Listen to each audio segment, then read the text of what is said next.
എന്നാലും ഈ കേസുമായി ബന്ധപ്പെട്ട് ചെന്താമരയ്ക്കെതിരെയുള്ള വിധി എന്ന് പറയുന്നത് ആശ്വാസകരമായിട്ടുള്ള ഒരു വിധി തന്നെയാണ്.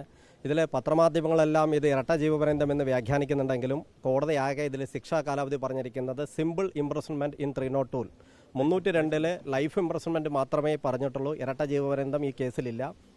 അതോടൊപ്പം തന്നെ മറ്റുള്ള മർഡർ കേസുകളെല്ലാം പ്രതിക്ക് പരോൾ നിരോധിക്കപ്പെട്ടിട്ടുണ്ടെങ്കിൽ ഈ ചെന്താമരയുടെ ഈ കേസിൽ പ്രതിക്ക് നിയമാനുസൃതം ലഭിക്കാവുന്ന പരോൾ ലഭിക്കാനും വേണ്ടി കോടതി പറഞ്ഞിട്ടുണ്ട്. എന്ത് തന്നെയാണെങ്കിലും ഈ ഉത്തരവിനെതിരെ ഹൈക്കോടതിയിൽ അപ്പീൽ സമർപ്പിക്കുന്നതാണ്. ഇല്ല, സിമ്പിൾ ഇംപ്രസൺമെന്റ് മാത്രം, ജീവപര്യന്തം തടവ്. അതോടെ കിട്ടുക സെറ്റ് ഓഫ് കിട്ടും. സെറ്റ് ഓഫ് കിട്ടുക തീർച്ചയായിട്ടും ഹൈക്കോടതിയെ സമീപിക്കും. കാരണം ഈ ജഡ്ജ്മെന്റിൽ അല്ലെങ്കിൽ പ്രോസിക്യൂഷൻ ഒരുപാട് വിടവുകളുണ്ട്. ഈ ജഡ്ജ്മെന്റ് പ്രകാരം ചെന്താമരയ്ക്ക് 5 വർഷം കഴിഞ്ഞ ജാമ്യം കിട്ടും. കാരണം ശിക്ഷാ കാലാവധി കഴിഞ്ഞു.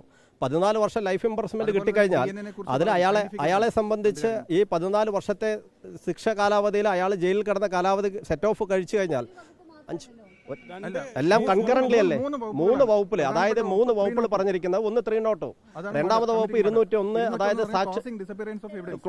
ഡിസപ്പിയറൻസ് ഓഫ് ദി എവിഡൻസ്, മൂന്നാമത് പറയുന്നത് ട്രസ്പാസ് ഈ 449. ഇത് മൂന്നിലും കൂടി കോടതി പറഞ്ഞിരിക്കുന്നത് 302 ലൈഫ് ഇംപ്രസൺമെന്റിൽ അത് കൺകറന്റ് ആയിട്ട് 201 നടക്കുള്ളൂ. അങ്ങനെയാണെങ്കിൽ ഇരട്ട ജീവപര്യന്തമില്ല. ഇവിടെ ആകെയുള്ളത് ജീവപര്യന്തം മാത്രമേ ഉള്ളൂ.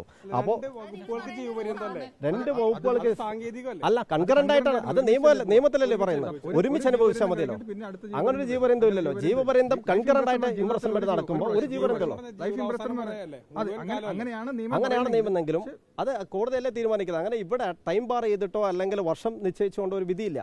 ഈ വിധിയെ സംബന്ധിച്ച് ലൈഫ് ഇംപ്രസൺമെന്റ് പറഞ്ഞാൽ ആസ് യൂഷ്വൽ ഇപ്പോൾ കോടതികളിൽ നടക്കുന്നതും ജയിൽ റൂൾസ് പ്രകാരം 14 വർഷം ശിക്ഷ അനുഭവിച്ചാൽ മതി.